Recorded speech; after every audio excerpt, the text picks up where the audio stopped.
Hey everybody, Brad Linder here for you. Back again with another card. I came on late this evening because of the fact I've been clearing out some stuff, getting ready for my launches.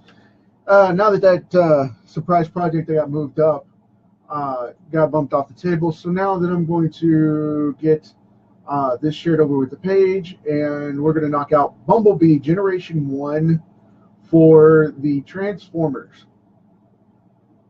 Okay, and yay, we're shared. Cool. Hey, Jim, Nathan, Audrey, nice to have you on. I'm going to start out with the blue from his eyes really quick because I want to get these knocked out. These odd colors knocked out really quick before I started on the yellows.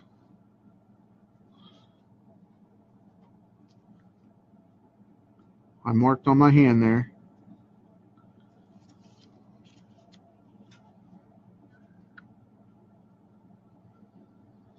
Okay. Now I know that looks a little dark for his eyes, but it will dry a lot lighter, as always. And I'm going to go in with this really bright blue for the glass here, for the windows, for the few that show. It's a very small spot, but it works. It works. So we have that going on. And we'll get a little bit down here. Because in Generation 1, they had them very brightly colored, of course, because it was Marvel and Suncoast doing the animation. So I was always happy to see that happen. So we got those out of the way. And now I don't have any red for the insignia because you can't see it from here. I've got a little bit of stuff going on here and there. I'm going to be grabbing that real quick. There we go. Cool. I'm going to start off with these really high, bright colors on these yellows. I'm going to start on this chest plate, or shoulder more than that. Gonna knock that out real quick. I'm not going to be drawing an entire set of these. I've got a few select Autobots and Decepticons that I want to do. I've still got that massive piece that I started right before I started the comic books and stuff back in the middle of the series. I have a massive piece that I did for Optimus Prime versus Megatron, and they're both Gen 1, so that was pretty cool. I also had a card taped to this one, so if you get it, you'll know it's authentic because of the fact that it'll have my signature on it, but also it'll have this tape on it. You'll know it's the real one because of the fact that I had a card taped to this. I was going to do a dual-sided because I wanted to have a big splash of the original Generation 1 Bumblebee as well as the Michael Bay movie version. But then I decided I didn't like that as much, so I cut it down to just doing the single Bumblebee here because it was just the better option for me, because I didn't want to spend all that time doing the Michael Bay Bumblebee and then it not, look as tight as this one does, because of the fact that this one's very, very clean and very bright, and I wanted to not take away from the original nostalgia with the heads up versus version. So I went ahead and chopped that down back to a single card, which I know some people will be disappointed, but most won't. Sorry I can't please everybody with it, guys. I really wish I could, and ladies that are paying attention to it, because I know I've got some Transformers fans. Hi Deborah, hi Jaden, if you're watching this. I hope you get to see this live. If not, then I'll catch you on the replay later or over on the YouTube channel. Either one. It does show both places, so we're good with that. Let me see. I think this is going to be really, really cool because I love the original Generation 1 Transformers. I have them on DVD in multiple forms. And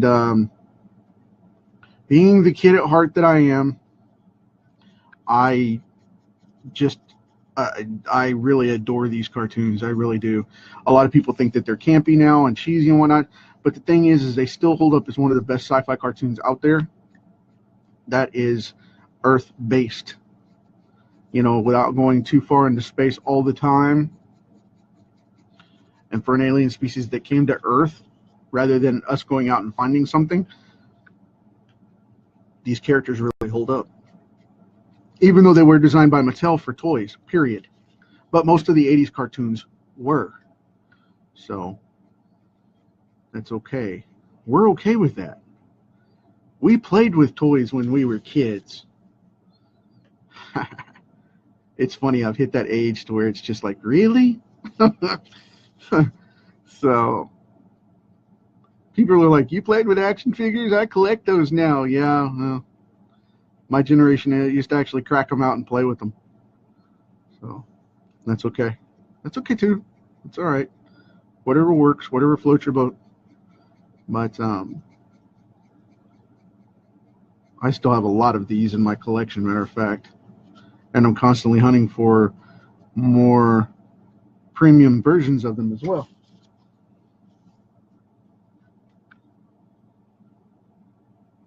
You know, Jim, it's one of those things, man. I have talked with many people about owning my own comic book store, but I prefer to have my own publishing company. That way I can control the comics that come out and the material that people get to see. And that's part of why I do this. But that is not completely off the table, believe it or not. I know many people that do, and I've been working with a lot of them. And you never know what tomorrow may bring. I may be adding the addition of, you know, a comic book store if comics stay in print. But with digital comics, it's not necessarily going to happen that way. That's the reason I have the digital service that I have coming up fairly soon, because they may not be in print the same way for much longer as periodicals. And, you know, it's very expensive to run a trade collection house. But you never know. I mean, I've got a buddy that does nothing but older Silver Age and Modern Age comics and won't do any of the new stuff. He doesn't carry anything new at all and prides himself on that. And, you know, that may be one direction I go somewhere down the line as well. You never know. I don't say never, but it's one of those things where you can never tell what's going to come down the line. So never say never as in not to do something, because you never know what tomorrow's going to bring in services and products and stuff. And we may get a reinsurgence of comic books. You know, you never know. It could happen. It could become extremely affordable somehow, and you know, go back to full newsprint or, you know, whatever, and the market drop. That could be a huge thing as well, because of the luxury overhead. It may drop in price to compete with that. So we may get, you know, those changes. You never know. You really, really don't.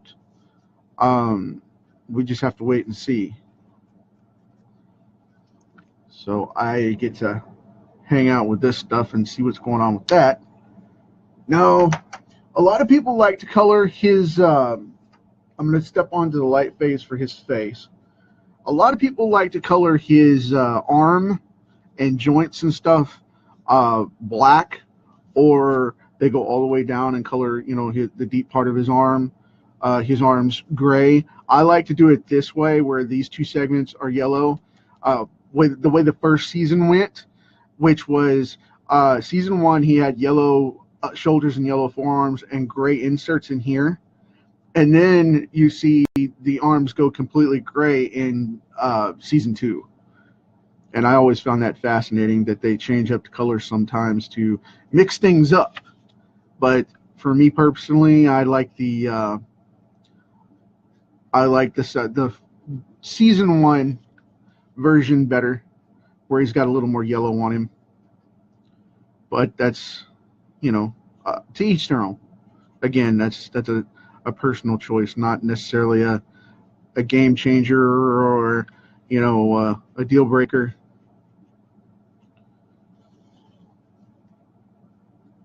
I personally like this look because then you get the darker hands that pop out.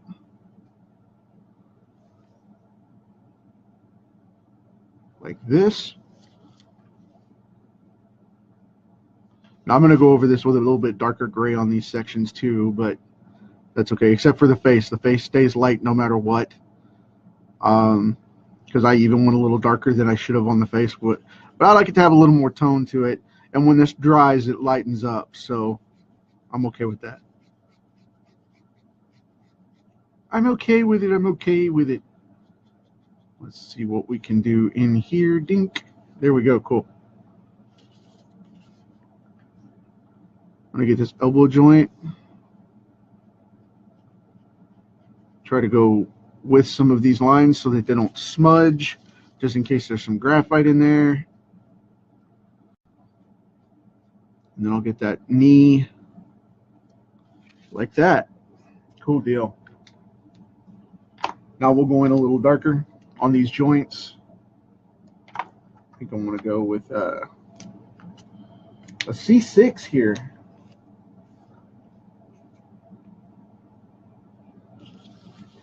Thanks, Jim. I appreciate it, man. Mr. O'Reilly hiding out over there.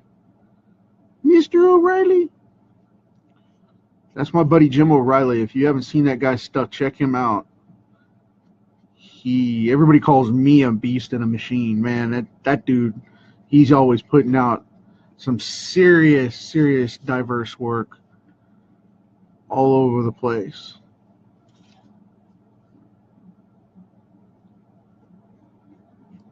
Phenomenal stuff. But let's see here what we've got going on. Gonna knock this out. Yep, cool deal. All right. Gonna knock out this elbow joint. Yeah, I like to do the joints that are inserted and that's hide more of this charcoal color because of the fact that I think they just look better overall. A little shadow there, like that. Oh, I missed his hand there. Let me get that done. Now see, like I said, we're going to leave that face wide open because I want to keep that light nice and smooth there. And then I've got a little bit different one for his gun. And instead of going too dark and competing with that, I'm going to go with the C4 here, which is a really nice mid-tone. Before I go back and start shading the yellow down and kind of dual toning it. I'm going to go all the way over here because of the fact that I'm going to add in a couple of different things to highlight the pieces here and whatnot. Add in a couple of darker tones to shade those in and whatnot. So we have all that going on. Done deal. Cool. Now he's got his blaster. Go back to that dark N6 right here. Put those shade points in. Boom, boom, boom. Put a little shadow on that slide right there, which it doesn't really slide, but it has a difference to it. It has a depth to it. I like to put a little bit of shading right there. And on that one, put a little bit in that corner like that. And then right along this deep black ridge here, and then right there, right in that middle to make a gradation on this thing. Just a little bit, not too heavy. Like that. There we go, cool. Now on this one, I'm going to put a little bit on the back side there. And go like that. Now to finish this out, right here across the tail of the gun, I'm going to put just a little bit of shadow right there. There we go, cool deal. Now I'm going to go back with this lighter gray.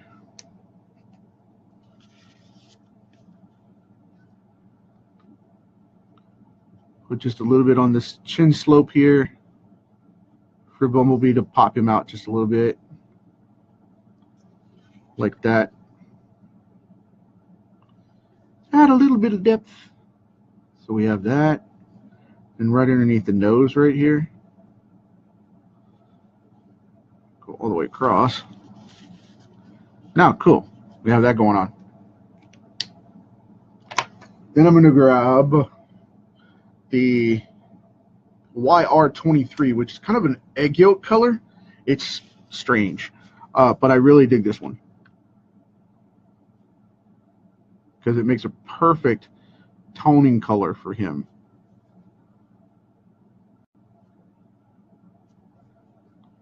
For Bumblebee's accents.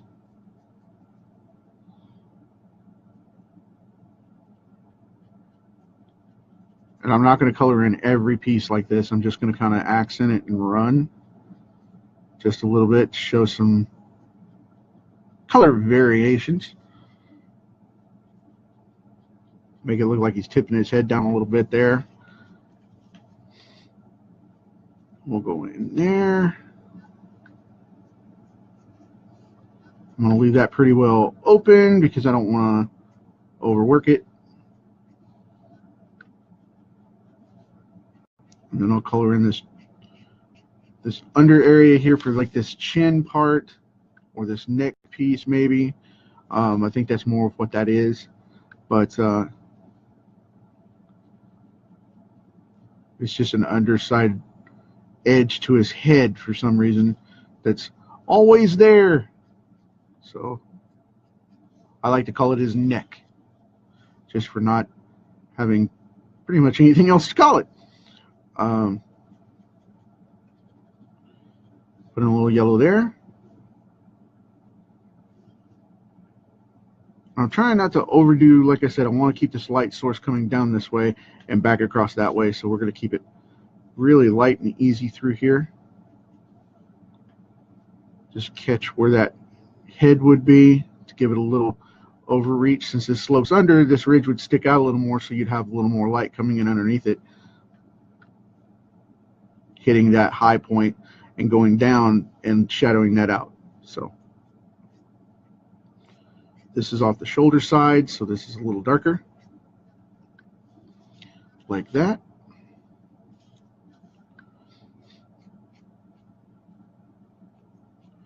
Get a little bit of that in there. Yeah, that works. Cool. Okay. Get a little bit of this chest piece in here.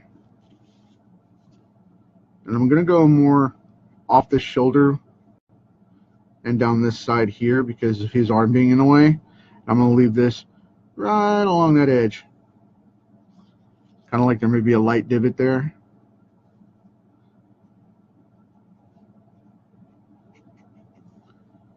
Follow some of these shapes.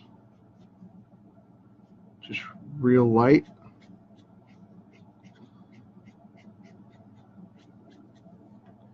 Cool.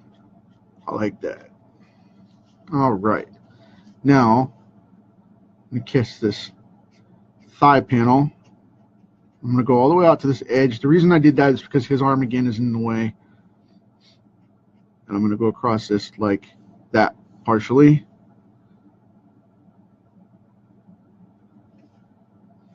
This side's tipped down into the shadow. A little bit of a lip there.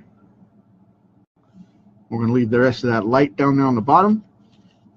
Spinning around here and go for this arm, which I'm going to put in the shadow about here. That way we have that top of the arm getting most of that highlight from that back direction and that top path. Go right in here.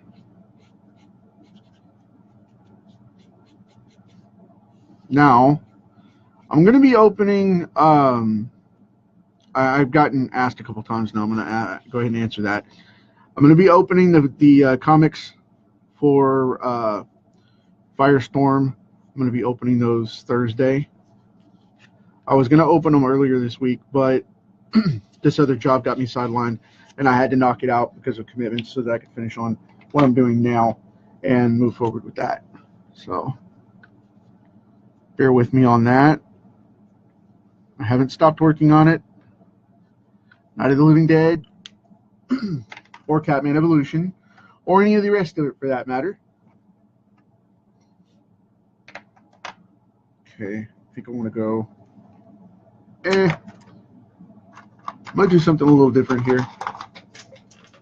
Since the Transformers always go really, really bright and colorful, I think I'm going to go find us something here.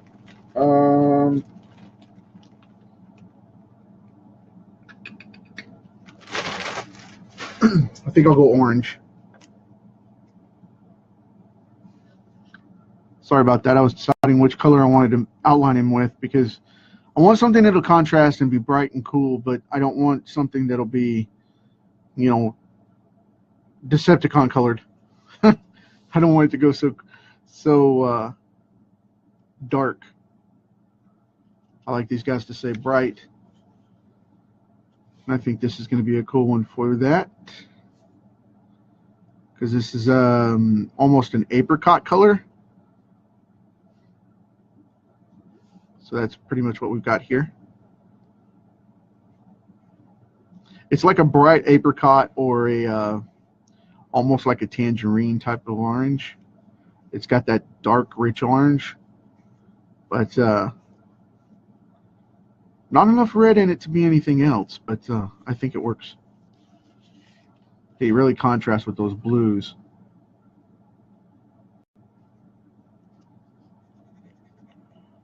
Okay, I think we got it. Cool deal. Now, I hope you guys dig that, because that's it for tonight. That was the card of the day for you, and I hope you dig it, and I hope everything works out. And we're going to go for another one tomorrow night, or hopefully tomorrow. I've got it scheduled for 11 my time, so hopefully I'll get it by noon or 1. I'm not going to disclose which card I'm working on right at the moment, but for you guys for this evening, I hope you dig it. And as always, thanks for hanging out with me again for another great card to turn out. And these will be available very soon for you guys with the sketchbook. So until next time, folks, you know how it is. Plain and simple. Keep it moving on. And we are only the temporary owners of this rock for a very short time until we have to pass it on to the next generation. So make it a better one for them. Talk to you tomorrow.